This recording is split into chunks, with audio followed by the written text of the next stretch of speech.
नाही पैबा बेईमानऊ हमरे जैसन नारी नाही पैबा बेईमानऊ पैबा बेईमानऊ पैबा बेईमानऊ पैबा बेईमानऊ पैबा बेईमानऊ हमरे जैसन नारी नाही पैबा बेईमानऊ नारी नाही पैबा बेईमानऊ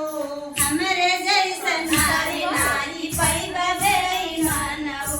हमरे जैसन नारी नाही पैबा बेईमानऊ 1 मीटर कापडा दिनल भर काटवा दिनल भर काटवा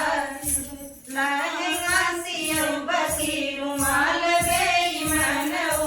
लहंगा सियौ बकी रुमाल बेईमानऊ लहंगा सियौ बकी रुमाल बेईमानऊ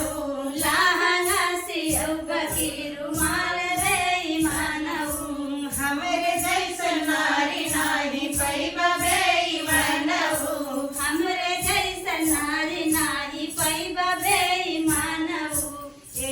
टोकरी माटिया दिनान भर ढोईबा दिनान भर ढोईबा 1 टोकरी माटिया दिनान भर ढोईबा दिनान भर ढोईबा बखरी उठैबा की दीवार बेईमानऊ बखरी उठैबा की दीवार बेईमानऊ बखरी उठैबा की दीवार बेईमानऊ हमरे जैसन नारी नाही पैबा बेईमानऊ हमरे जैसन नारी नाही पैबा बेईमानऊ पैबा बेईमानऊ पैबा बेईमानऊ हमरे जैसन नारी नाही पैबा बेईमानऊ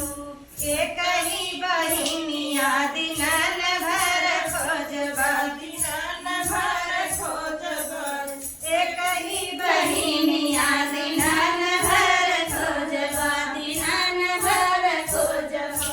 मेहरी बनैबा की सवात बेईमानऊ सवात बेईमानऊ सवात बेईमानऊ मेहरी बनैबा की सवात बेईमानऊ हमरे जैसन नारी नाही पैबा बेईमानऊ हमरे जैसन नारी नाही पैबा बेईमानऊ हमरे जैसन नारी नाही पैबा बेईमानऊ हमरे जैसन नारी नाही पैबा बेईमानऊ। तो फ्रेंड, यह जो गीत हंसी मजाक के लिए बनाया गया है, आप लोगों से निवेदन है कि दिल पे ना लें।